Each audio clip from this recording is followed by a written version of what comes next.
He sunk into the flame, and within it found the one who shall not be named, and together they became Icarus, Earth.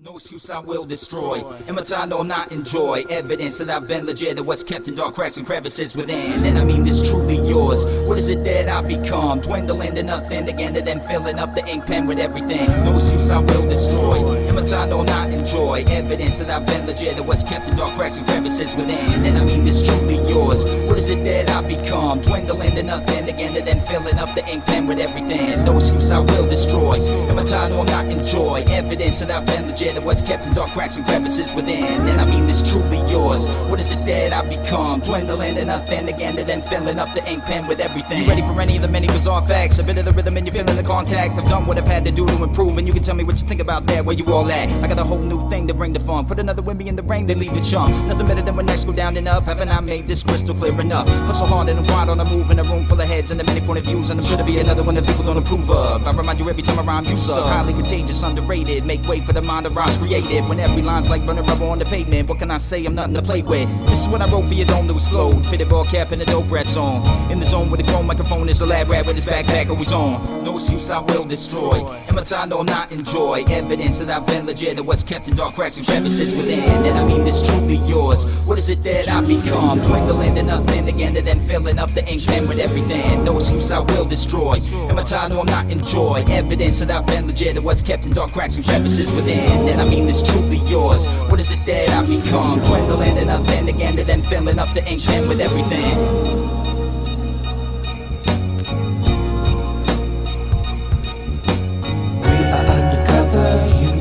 Others satisfy the lovers, truly yours, my brother. You can count on this. Here's a dedication that's truly yours. We are undercover, you and all the others satisfy the lovers, truly yours, my brother. You can count on this. Here's a dedication that's truly yours. Add a little bit of me, mix it with the drums, the economy of MCs, take another plunge. My name will invade your brain, a great thought, I'll raise the stakes, eyes made in New York. Open your mouth and I hold it there, like windmills spinning vivid in the open air. It just goes to show what you know for real. My flow's not even anywhere close to here. Amazed by the changes I've had to make to fascinate people like the half awake. If that's the case, still I got a lot to say, and my critical thoughts get tossed away as a place who lost faith in us to maintain enough to grow strength from things that unchanged. I'm making music or a brand new life, is my hand on your throat with a Rambo knife. Either take it to him or you wonder what it's like, how to dance with the devil in the pale moonlight. No one can tell me what I'm doing isn't nice, and I'm feeling more than ever with a clear insight. A brand new school of rock has been made, rush the stage is framed of X-ray. A brand new school of rock has been made, rush the stage is framed of X-ray. No excuse I will destroy, and my time will not enjoy. Evidence that I've been legit, that what's kept in dark cracks and crevices within. And I mean this truly yours. What is it that I become? Dwindling to nothing again, and then filling up the ink pen with everything.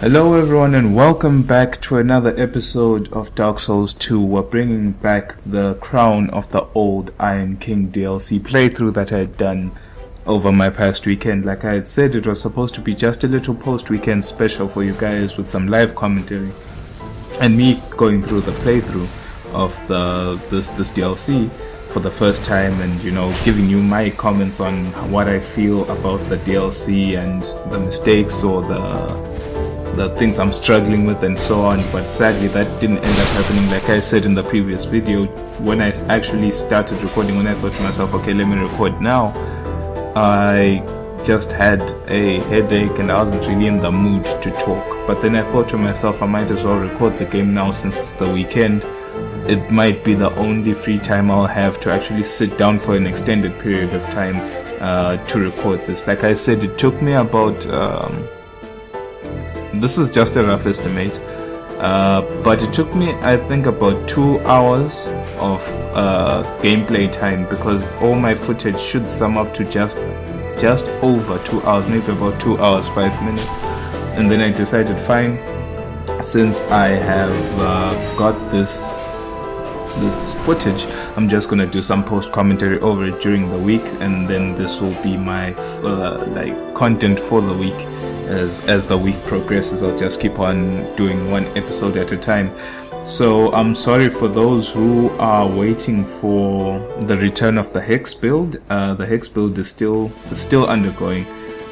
We had left off after the fight with the covetous demon, and we'd fought Mitha, the painful queen. So yes, the Hex build is still going, and it will be concluded, that's definite. But then I'm just trying to push a few things into the YouTube channel just as a whole. Still playing Evil Within, of course. The game is really good. The reason why I don't upload it as frequently is because, like I said, time is quite a restraint, in the sense that it takes a long time to get a good recording done, because there are sometimes, for example, maybe I want to record a game with live commentary, but then like I just don't feel like talking, for example. So forcing yourself to talk and say something at least that's somewhat audible and interesting to the person watching is difficult. It's always difficult to make someone captivated and interested in your words. I've always found that challenging. And also just playing well is another thing, because sometimes there might be sometimes where you're just maybe tired from whatever you've been doing throughout the day, and then you come back and your reflexes are sluggish, and you're not playing so well, maybe dying a lot. Even if you're not dying a lot, there are times where I've gone through an entire episode recording Dāku Souru Tsu, for example, and I won't die at all, but then like the decisions I make, when I look back at them, I'm like, why did I even make that decision at all? And so yeah, it's really difficult. Like I said, still playing the Evil Within. Hopefully I should release the game, not release the game, but release the next episode somewhat, at least towards the end of this week. Final Fantasy is another game I'm still playing. That game is a game I can play as frequently as I want, because it's really relaxing, it's really calm so far, and the fighting encounters and the boss battles are also interesting, and it's quite easy to even if I find something challenging, it's quite easy to not overcome it, but to understand what's going on and then make efforts to overcome it. It's nice, it's fresh, it's refreshing, and it's relaxing. That's what I'm trying to say about Final Fantasy. So expect more videos of that. And of course, for those of you who have been following my channel, I did specify that one of the things, or one of the games I am interested in, is Lords of the Fallen, and that should be being released on all platforms next week, and I think it should be out on Steam next week, Tuesday. So that'll be another game being added into the arsenal of videos. So as you can see, there is a lot of work to do, and I don't want to rush. The reason why I say I don't want to rush is because I myself, first of all, don't have many viewers. I don't have many viewers, I don't have many subscribers. That's the thing with me. And if I feel that if I rush things, I feel that I won't be at my most optimal in terms of conversation topics, because you have to understand that I make this comment without any feedback from anyone. No one tells me that, no one asks me questions about myself or the things or the decisions I made throughout the videos, or questions about the specific games I'm playing, or just general topics about life. So every time I record a video and have to talk over it, I literally have to make up everything I'm saying straight from my mind and find a topic to discuss to you about. So to me, rushing means that I'll end up having to either be more silent throughout the videos because I've run out of things to say, or just talk about random things that really don't mean anything at that particular moment in time. So I don't know. Someone could be arguing that I'm doing the exact thing right now, but I know I'm talking out of topic, in the sense that what I'm talking about right now is nothing related with Dāku Souru Tsu. but I believe it's something that I need to explain because it's something that's directed towards me and my channel. If you're watching, this information is worth knowing. If you're gonna stay here, it would be good for you to understand me and how I work. Interesting thing here, we pick up this majestic great sword. It has the same design as Artorias' sword, and the lore has it that it's been passed down from generation to generation amongst great swordsmen. Even though the sword is ruined, it's been passed on through time.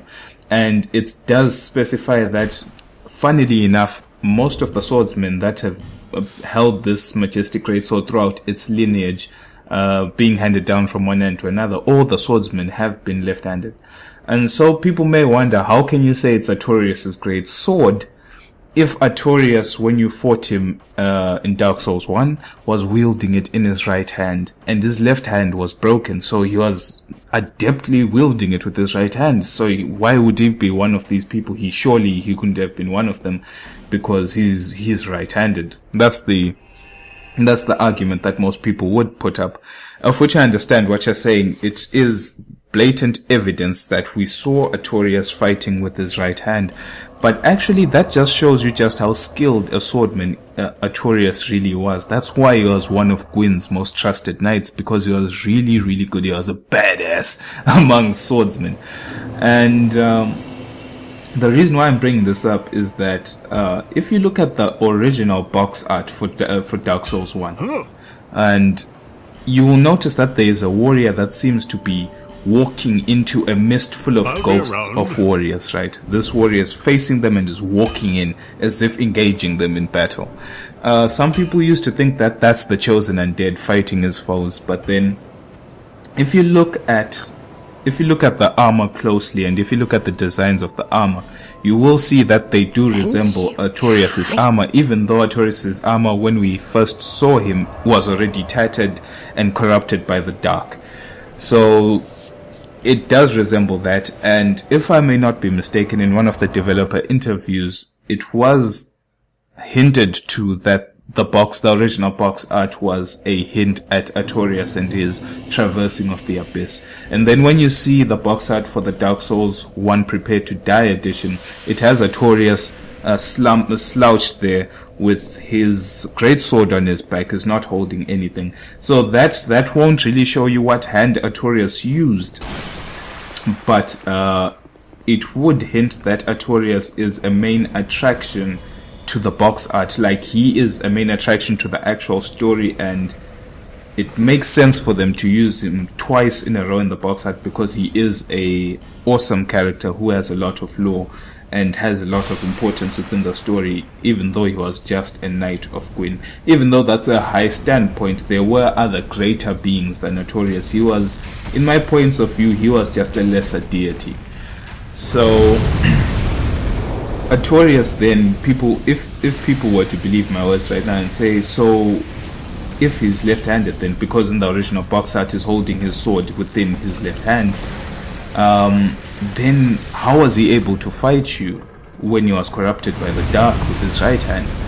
Well, you could argue that he's able to use both hands, or just to show you how strong he really is, even with his weaker hand, he put up an amazing fight. He literally was fighting at equal strength with the chosen undead, even though he was injured and his sword arm was ruined. So if you were to read the Majestic Great Sword, you will realize that the sword had been passed down from generation to generation, from swordsman to swordsman. And then you may wonder then, was Artorias part of this lineage?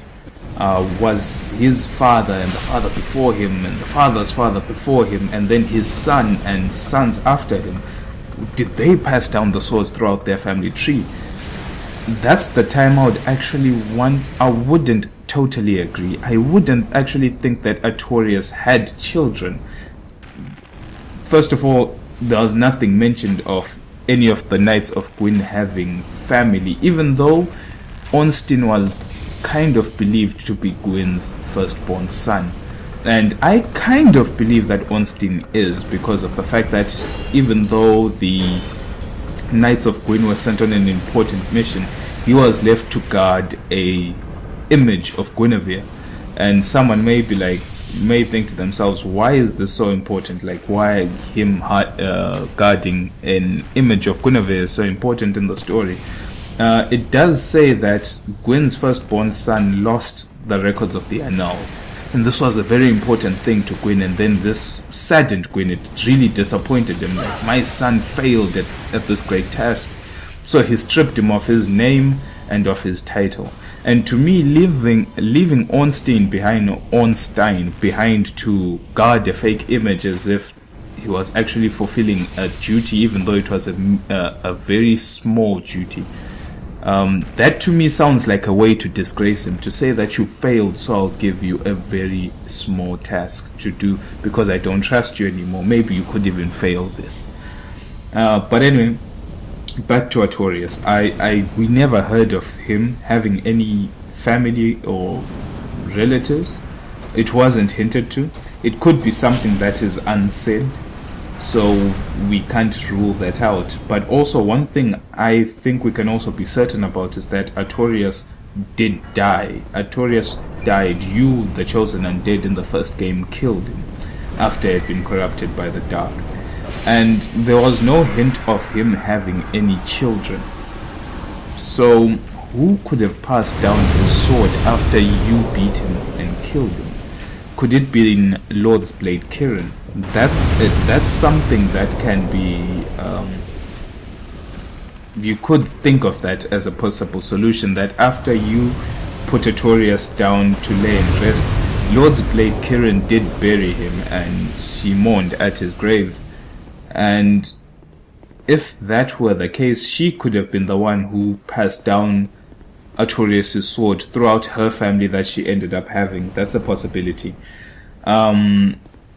But you could argue from a gameplay point of view that you took Artorias' soul after defeating him, and through his soul you took that to the giant blacksmith in Anolondo and smithed his weapon. Whether you smithed the cursed one or the pure one, that was your own choice, but the choice was made by the fact that you had Artorias' soul. So from a gameplay point of view, you could argue that the chosen undead was the one who decided to hand down the sword from generation to generation. Now, if we're to take up everything I've just said, you could wonder and argue, okay, what does this mean? To me, this kind of backs up my theory that there are multiple dimensions within Lordran, and Drang Lake may be the future of Lordran, but it is Lordran also in a different dimension, played in a parallel. There are multiple parallels within this time period that are being played at the exact same time. For example, I believe the Chosen Undead beat Gwyn as a hollow. That's something I believe. And then after that, I do believe that the Chosen Undead ruled Lordran afterwards in his stead. And someone may say, okay, fine, if that's so, that was many eons ago, many years ago. I also would think that King Vendrick was the Chosen Undead. He was the one who defeated the one who must not be named, and he became the king of Drang Lake through this, and peered into the soul to find out what the soul is really capable of. And there are multiple things within the actual lore of Dark Souls, and I'll hope to save those for the times when we actually meet them throughout the Hex build playthrough. But I do believe that in a parallel, in terms of linear time progression, in terms of future and past, I believe that King Vendrick is the Lost Undead. Not the Lost Undead, but the Chosen Undead. I 100% believe that. And I believe that this is the Chosen Undead's future, and like all undead, he too is destined to go hollow. But more on that on a different time. And also I would believe that Lord and King Vendrick is the Chosen Undead in a parallel timeline, in the sense that he's playing out the same events that the Chosen Undead played out, except in a different location with different names and different people's names, but the events themselves are still the same. So it really, to me, really, that's this parallels, these many parallels. I'm trying to figure them out, but I just don't know how they are connected to each other. Because in that case, you can look at the majestic great sword. You could say that Lord's Blade Kirin passed it down in her family that she had. Probably she, from what I understood, she loved Artorias. Maybe you could argue that maybe before Artorias died, he left her with child. You could argue that she wanted a family with Artorias, but Artorias died, so she could have had children or a family with someone else altogether. That could have been another alternate reality that could have happened. So you could say that she's the one who passed down the sword. But then if you look at it from the gameplay point of view, you could say that the Chosen Undead used Artorias' sword and used Artorias' soul to smith the sword, and then he passed it down from generation to generation. That's believing that the Chosen Undead's timeline came and ended, and the Chosen Undead is no more currently, like in this particular time in Drying Lake, with the old Iron King and King Vendrick. That means the time of Gwyn, and the time of Artorias, and the time of Hawkeye Goff, and the time of the Chosen Undead has long passed, and they are all but memory and dead. If you believe that's the case, then you could say that the Chosen Undead was part of the reason why the sword was passed down from generation to generation, from family to family. Skilled swordsmen. These swordsmen were all descendants of the Chosen Undead.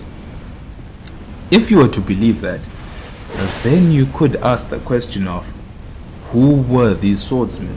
Because surely being a descendant of the Chosen Undead is no mere thing. It is a big title to have.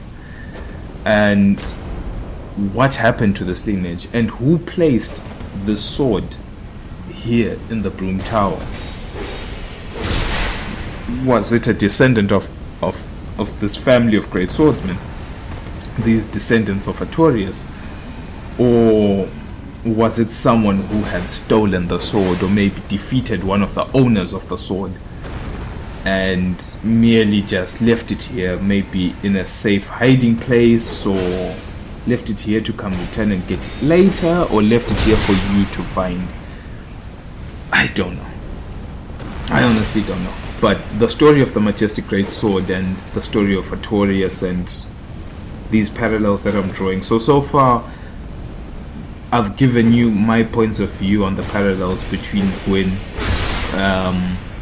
and the old Iron King, the parallels between Nassandra and Gwendolyn and Nadalia. So now we're drawing these parallels between the majestic great sword Artorias and Lord's Blade Kirin. There could have been a potential family line that Artorias hid from us. He could have been a father. Who knows? Maybe Lord's Blade Kirin could have been a mother, and through her love for Artorias decided to carry on his lineage. And also there could have been the sense that the Chosen Undead finally had children and passed down the sword from generation to generation, maybe as a memento that I once stopped the spread of the dark, I once killed Manus in Artorias' name, I once saved the princess. That could be the case. Or I could just be talking rubbish and none of that could have happened. But these are the intricacies of Dark Souls, Dark Souls 2, and most of From Software's work. There's a lot of philosophy that could be had from just a few of these items and their locations. So I don't know. I honestly don't know. Tell me what you think about it, though. I think that there's a lot to be learned about the history of this majestic sword. And also, if you'd like, please tell me what you think about the parallels that we drew in the last episode between light and dark, between Gwyn and the Old Iron King, and Icarus Earth, and Nassandra and Gwendolyn. Those parallels are also important to me. I believe that if I can connect these two, then I'll finally know the story of the Chosen Undead, what became of the Chosen Undead, the true identity of King Vendrick, and why King Vendrick came to exist, and I will understand better what became of Manus and Nasandra and Nadalia, and the souls of dark versus the souls of light, and versus neutral souls that the undead possess. These three things, these parallels, these souls, and the timeline will really put a greater understanding of this game. I don't know. Some people may argue that maybe there might never be a Dark Souls 3, so even if you do finally understand the story, it will be all for naught because the story has ended. But it'll give me a peace of mind, I guess. I'll finally understand some of the things that I always wondered about within the story. But I appreciate the fact that it's all just speculation. Well, what I'm saying right now is all just speculation. But the thing I appreciate the most is that this game allows you to speculate. It allows you to really use your mind to perceive the world around you. Most games will tell you what's happening, and then it's your choice to accept it or not. You know, they don't really give you much leeway to wonder for yourself that you have seen certain events. What do these events mean to you? How do you think these events occurred? This game will not link events for you, but then you yourself, through your understanding and knowledge of the game, will make the connections that you believe in. And that to me is an amazing thing. A game that can make you believe in something. Most games won't do that. Most games are just narratives of a story that occurred. This happened. Accept it. So as we go on throughout the end of this year, like I've said, I've set out the games that I'm hoping to play this year and finish on this channel. We will draw some parallels between Lords of the Fallen and Dark Souls. I know, personally, I feel that the two games are not really the same. I feel that it's unfair to say that Lords of the Fallen is an identical Dark Souls or Demon Souls clone. Like I said in my previous video about things I'm interested in and talking about Lords of the Fallen, if you put a third-person action game with a stamina system and a roll button, surely you'll start stumbling across a lot of similarities between the games. Maybe the only things you could use to distinguish are the fighting mechanics of the games in the sense of what weapons you use to fight. But as soon as you put someone in a third-person environment where he's able to attack and defend, and also consume stamina with attacks and dodges, surely we're now delving into the same environments here. If that's the case, then all JRPGs copied each other, because some of them are turn-based, you know, so all turn-based JRPGs are all copies of each other with that sense of logic. But I do understand that there are some concepts here and there that exist within Demon Souls and Dark Souls that do exist in Lords of the Fallen as well. Even the directors, they themselves have acknowledged this, because it's just a genre-defining characteristic. So I don't know. I am more interested in the story and how it's going to play out, because to be honest with you, gameplay mechanics can be tweaked and patched over time and can be changed through mods even. So that to me is not really a problem. If there are some glitches and bugs within the gameplay and etc., those will be fixed. But the story can never be fixed. The story is one and the same. Such things will never end. But I guess this is it.